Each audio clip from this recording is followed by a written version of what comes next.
हाँ बेटा, हम आपको ये बताना चाहते हैं कि आप ये विश्वास करें कि पेपर यहीं से बना है। जितना हम आपको बता रहे हैं उसी में से ही आपका पेपर इस साल बना है, इसको विश्वास रखिए। इसलिए पूरा वीडियो जितना हम दे रहे हैं यह पूरा आप देखते रहिए। 20 नंबर का ग्रामर जिसमें आपको प्रॉब्लम होती है वह पूरा का पूरा आपको मिलेगा बेटा, ठीक है। यानी बिल्कुल कॉन्फिडेंस रखो कि इसके बाहर से कहीं नहीं आएगा, ठीक है। तो आइए बेटा, आज हम 2025 का सेट करने जा रहे हैं, सेट नंबर 6। हाँ, शुरू करें। गुड। देखिए बेटा, पहला क्वेश्चन है, choose a correct option to answer the following questions. Correct option चुनना है कि चारों में से कौन सा सही है। तो क्वेश्चन पढ़ो। The practice of being married to one at a time.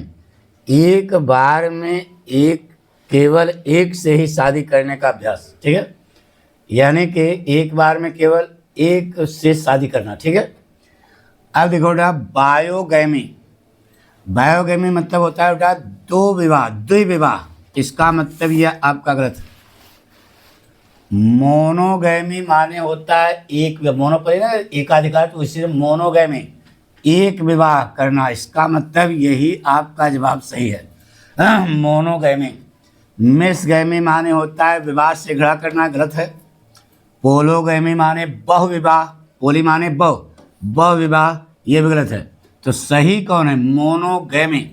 अब इसको आप कैसे लिखोगे यह भी हम बताते जा रहे हैं।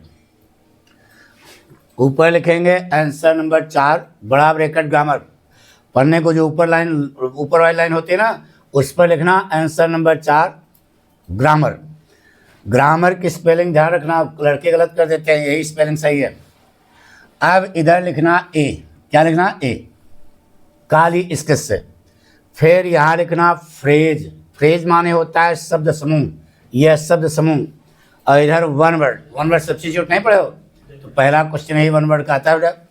तो the practice of being married to one at a time, पूरा फ्रेज लिखा और इधर लिख दिया मोनोगैमी। इस प्रकार से लिखोगे तो एग्जामिनर हर्षित हो जाएगा, हर्षित शुक्ला नहीं, यानी खुशी हो जाएगा और आपको पूरा का पूरा नंबर देगा बेटा। जो भी नंबर है आपको पूरे नंबर मिलेंगे बेटा। ये पैटर्न है लिखने का। अब अगला क्वेश्चन देखिए बेटा, choose a correct option to answer the following questions. Phrase का, the phrase break out. Break माने तोड़ना, आउट माने बाहर। कोई लाइन है उसको तोड़ करके आगे निकलो, मतलब शुरू करना। अरे ब्रेक माने तोड़ना, आउट माने बाहर। लाइन कोई है उसको तोड़ करके बाहर निकलोगे तो क्या होगा? शुरू करना होगा। तो अब देखो इसमें शुरू करना कोई अंग्रेजी है क्या? पहला लिखा है स्टॉप, ये होगा नहीं, गलत है। डिस्ट्रॉय माने क्या होता है? नष्ट करना, ये भी नहीं होगा। बिगिन माने शुरू करना, यही जो है आपका जवाब सही है। सेपरेट माने अलग करना, तो सही कौन है? सही वही बिगिन है बेटा। अरे भाई, ब्रेक आउट मैंने समझा दिया। ब्रेक माने तोड़ना, आउट माने बाहर, समझाया ना। लाइन के बाहर निकलना मतलब शुरू करना। तो बिगिन इसका जवाब सही है। अब इसको आप कॉपी पर कैसे प्रस्तुत करोगे एग्जामिनर के सामने, वह बता रहे हैं।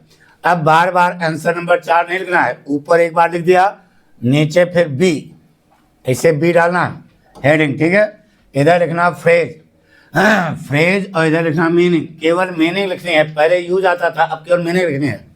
तो ब्रेक आउट, देखो फ्रेज डाल करके यहाँ ब्रेक आउट लिखा, एक दो लाइन केवल खींचना, 2 लाइन में आएगा ना, 2 लाइन से खींचना। मीनिंग बिगिन, सही है, जवाब सही है। एग्जामिनर खुश होकर के आपको अच्छा नंबर देगा बेटा। ये पैटर्न है लिखने का, ठीक है। और आधे केवल बिगिन लिख के चले जाओगे तब भी वो नंबर देगा, लेकिन वह आप प्रभावित उसको नहीं कर पाओगे। यानी ऐसा लिखो कि खाना बढ़िया बनाओ भी और बढ़िया परोसो भी, ये दोनों क्वालिटी आपके अंदर आनी चाहिए बेटा। देखिए ना, बेस्ट परफॉर्मेंस जब करोगे तब 95+ आता है।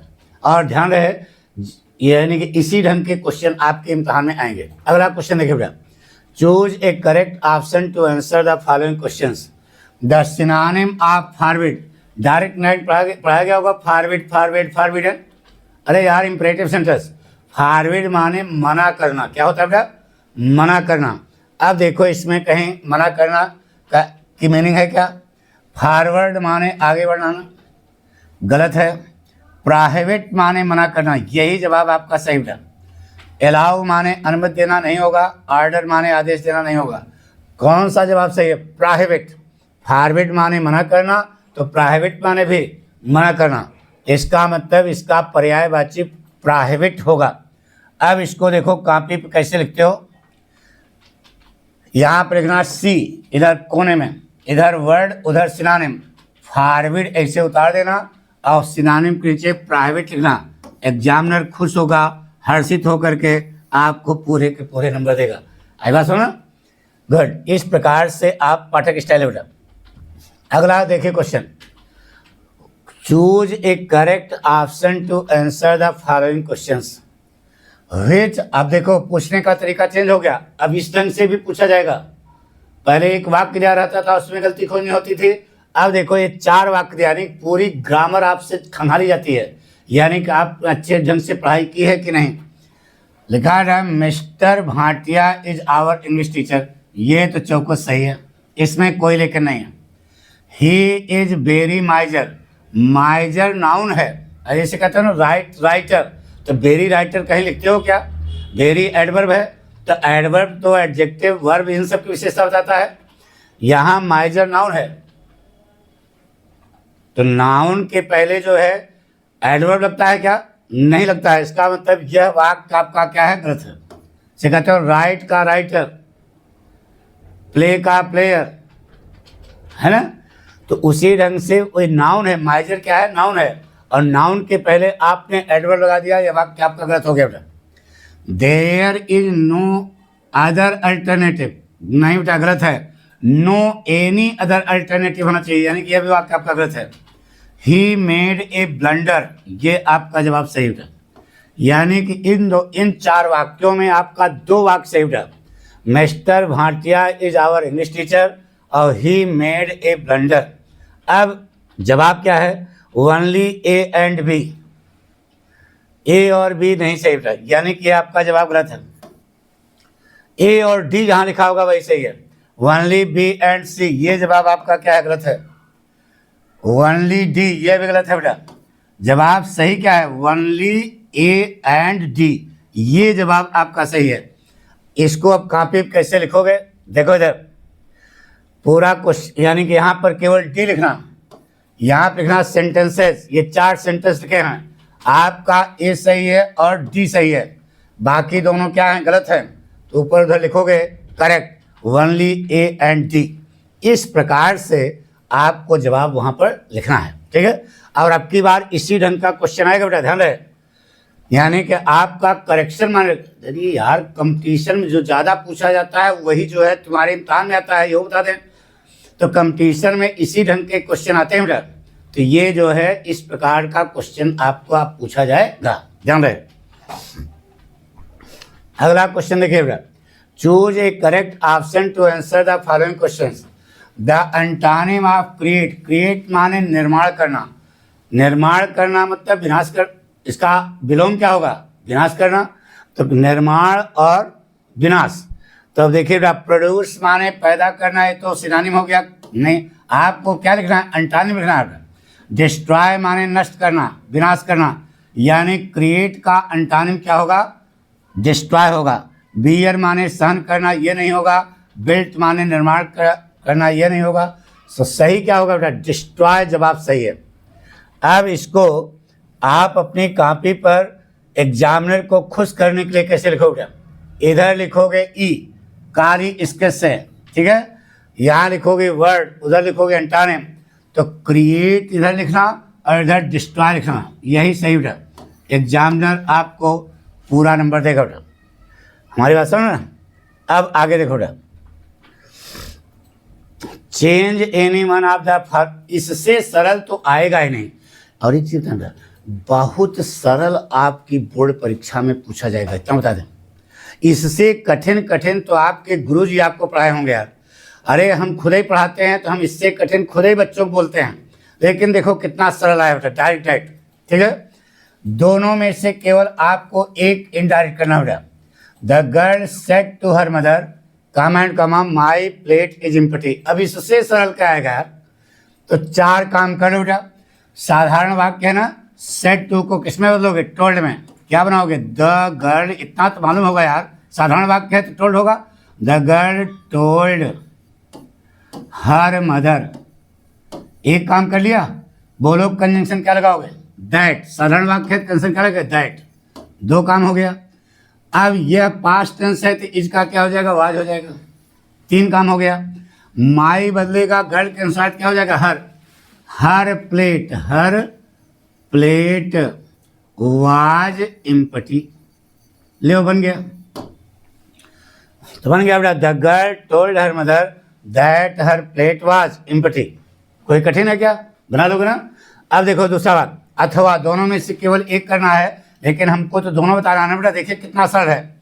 ही सेज, से को से में, सेज को सेज में, सेड को सेड में बताया गया होगा, तो सेज लिखा है तो ही सेज ही रहेगा ना। अब बताइए साधारण वाक्य है ना, तो कंजंक्शन क्या लगाओगे, दैट। 2 काम हो गया। अब यह प्रेजेंट टेंस है ना, देखो जरा प्रेजेंट टेंस है तो यहाँ टेंस बदलोगे क्या, नहीं बदलोगे, यानी कि एम ही रहना चाहिए, लेकिन आई बदलो ही के अनुसार, क्या हो जाएगा, ही। अरे आई फर्स्ट पर्सन है, बदलेगा ही के अनुसार, ही हो गया, तो ही के साथ एम लगाओगे, इज लगाओगे, is. He is going to Delhi. अब इससे सरल नहीं आएगा बेटा, साफ साफ बता दें, पढ़ो, बन गया। He says that he is going to Delhi.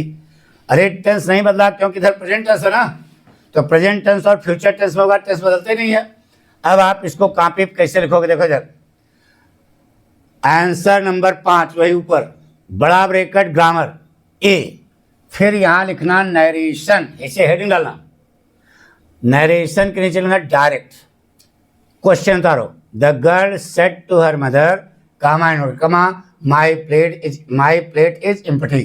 तो बनाया, द गर्ल सेड टू को क्वेश्चन बदल दिया, टोल्ड में कंजंक्शन क्या लगाया, दैट। आमा कामा गायब, यह पास्ट, यह भी पास्ट। 3 काम हो गए, 1 काम, 2 काम, 3 काम हो गया।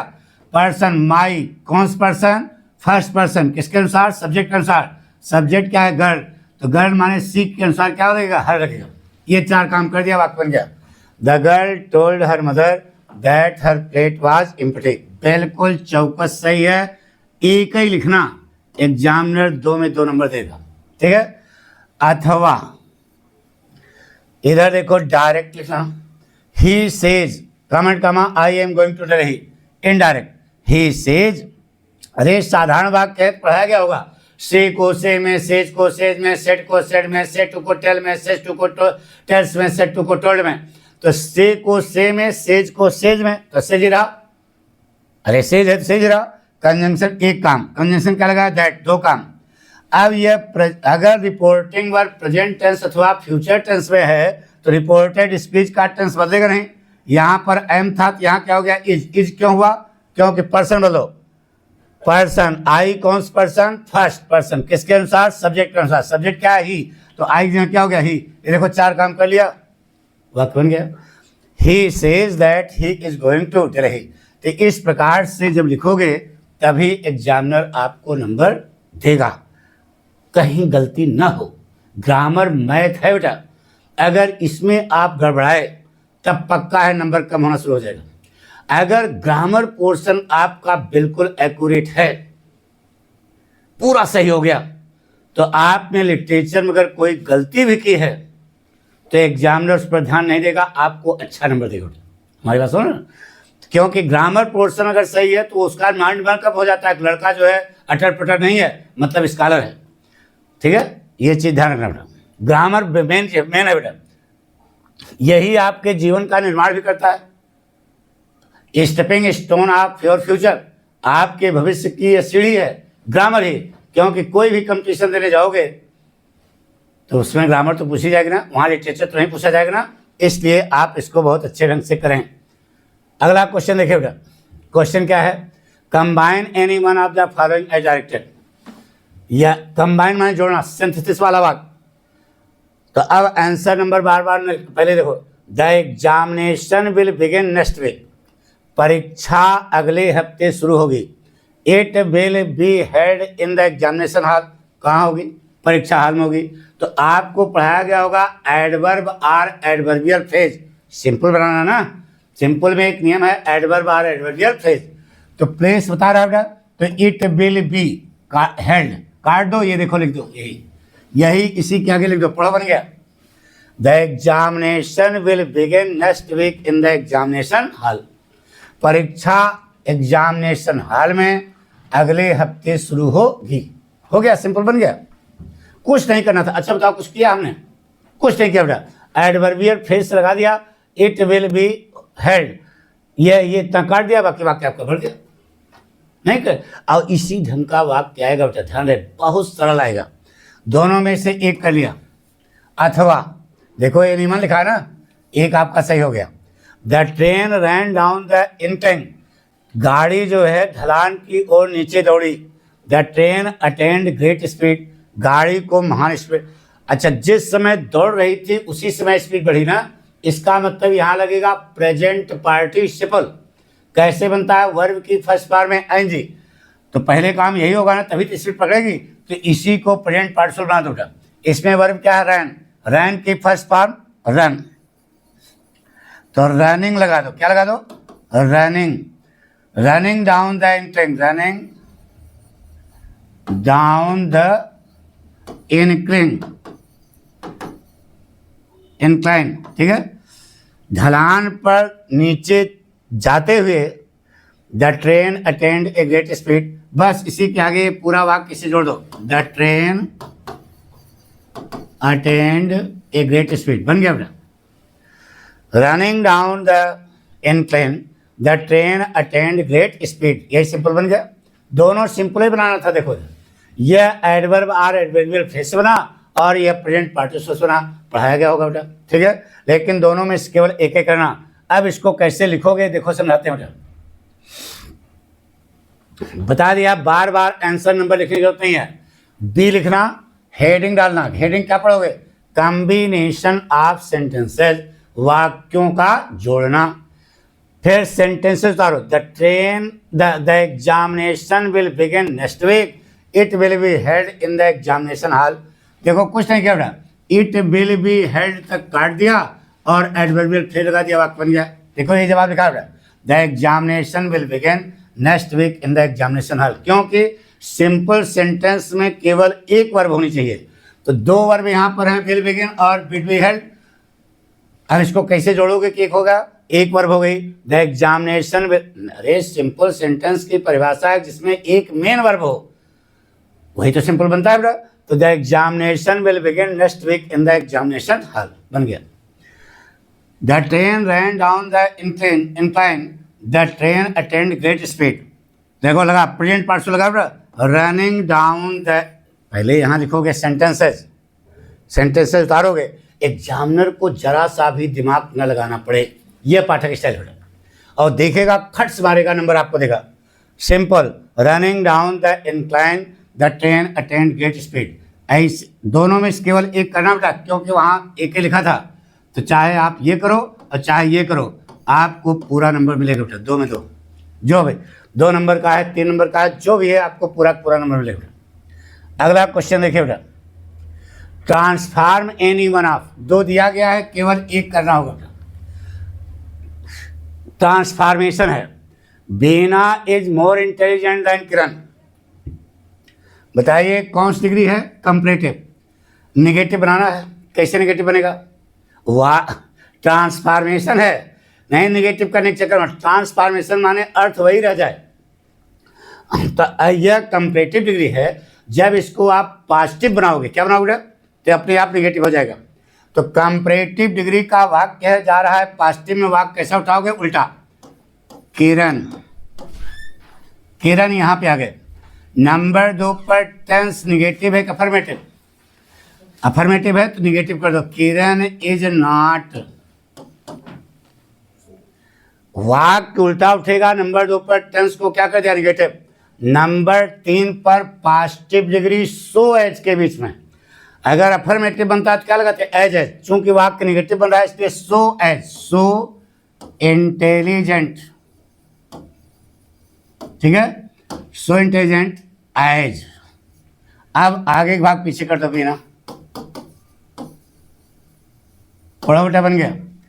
Kiran is not so intelligent as Bina. दोनों का अर्थ देखो, बीना किरण की अपेक्षा ज्यादा बुद्धिमान है, बीना किरण की अपेक्षा ज्यादा बुद्धिमान है। अब यहाँ क्या लिखा? Kiran is not so intelligent as Bina. Kiran उतनी बुद्धिमान नहीं है जितना कि बीना, यानी कि बीना ज्यादा बुद्धिमान है, वही यहाँ पर अर्थ हो गया। ठीक है, इस प्रकार से आपको करना पड़ा।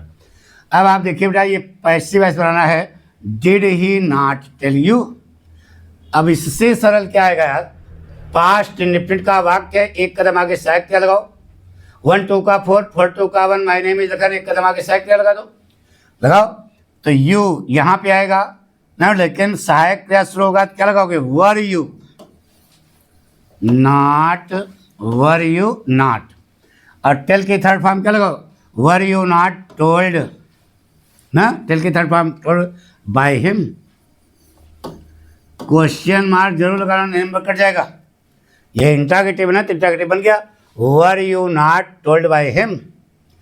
अरे यार, subject object, object subject, verb की third form, past infinite tense है, एक कदम आगे साहित्य लगा दिया, चूंकि इंट्रागेटिव है साहित्य बाहर कर दिया, नेगेटिव है नॉट लगा दिया, बन गया were you not told by him. इस प्रकार से आपको लिखना होगा, लेकिन दोनों में से केवल एक ही करना होगा। अब इसको कॉपी पर कैसे लिखोगे देखो जब, हेडिंग पड़ेगी सी, बार बार न लिखना, केवल सी। ट्रांसफॉर्मेशन, रूपांतरण। Affirmative, Bina is more intelligent than Kiran, लगा दो। Kiran is not so intelligent as Bina. अरे यार, कंपेरेटिव भी पॉजिटिव ले जाओगे तो अपने आप ही नेगेटिव हो जाएगा। सही हो गया, पूरा नंबर मिला। Did he not tell you, तो were you not told by him, चौकस सही है, लेकिन दोनों में से केवल एक ही करना। यह पैटर्न है बेटा लिखने का। ये लिखना एक्टिव, ये लिखना पैसिव, यहाँ लिखना अफर्मेटिव, इसको लिखना नेगेटिव। पक्का? मिटा दें, चलिए आगे। अगला question, correct any one of the following as direct. Correction है बेटा। पहला वाक्य है Madhu is a proudy girl. Learn तो प्राउडी कोई शब्द ही नहीं है, प्राउड शब्द होता है भगवान, प्राउड एडजेक्टिव है। बड़े बवाली लड़के ऐसे ऐसे पूछ लेते हैं यार, तो प्राउड होगा, क्या होगा? यहाँ प्राउडी जो लिखे हो यही आपका गलत है, तो क्या बनेगा बेटा? मधु इज ए प्राउड गर्ल, ये जवाब आपका, ठीक है। ही डाइड, फ्राम कर ला, फ्राम गलत है, यहाँ क्या लगेगा? ऑफ लगेगा। आपको बताया होगा make of, tired of, fond of, afraid of, sure of, cure of, aware of, die of, इन सब के बाद ऑफ लगता है बेटा। तो यहाँ कैंसर से मरा, तो यहाँ पर he died of Kalra, he died of cancer, Kalra नहीं कैंसर है। तो इसी प्रकार से आपको सावधानी बरतनी बेटा। अब इसको जवाब कैसे लिखोगे देखो इधर, यहाँ लिखोगे डी, हेडिंग डालोगे correction, incorrect. Madhu is a proudy girl, तो प्राउडी कोई शब्द नहीं है, वहाँ पर क्या लगा दिया? प्राउड लगा दिया। वाक्य आपका सही हो गया, ठीक है।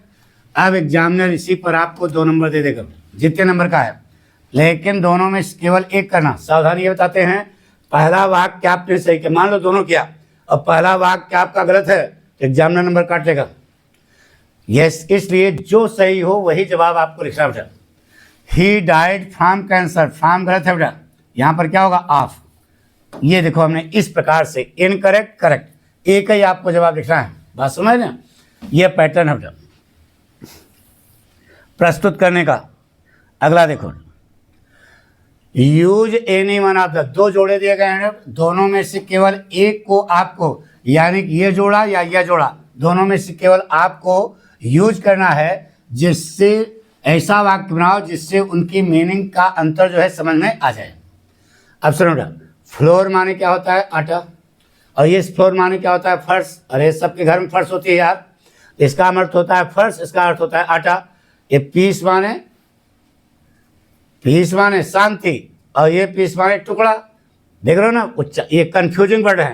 तो अब आप इसको कैसे कहाँ पे लिखोगे, इधर लिखोगे ई, हेडिंग डालोगे कंफ्यूजिंग वर्ड्स, ऐसे हेडिंग डालोगे। फिर उसके बाद लिखोगे वर्ड्स, उधर देयर यूज, उनका इस्तेमाल। ठीक है, इधर वर्ड लिखा फ्लोर माने आटा। देखो क्या, bread is made from floor, ये आपका जवाब बिल्कुल सही था। देखो कितना सही लिखा, ब्रेड माने रोटी, आटे से बनती है। ठीक है, फ्लोर माने फर्श, ही lived on the 4th floor, बिल्कुल चौकस सही था। इसको दोनों को लिख दोगे तो आपको चौकस नंबर मिलेगा। लेकिन अब यहाँ पर आर, दोनों में से केवल एक जोड़ा करना पड़ा। पीस माने क्या होता है, शांति। पीस गिव्स अस जॉय, शांति हमें आनंद प्रदान करती है। नहीं सही है, peace gives us joy, peace माने शांति हमें आनंद प्रदान करती है। सही है। अब इससे सरल क्या लिखोगे यार, अब पीस माने टुकड़ा, पीस माने टुकड़ा, तो I eat a piece of pizza, pizza आजकल बहुत चल रहा है ना। सही है, जवाब सही है बेटा, आपको पूरे नंबर मिलेंगे। हम आपसे ये कहना चाहते हैं कि इसी विश्वास करके पढ़ो, इसी में से आना है, इसके बाहर से कुछ भी नहीं आना। Thank you.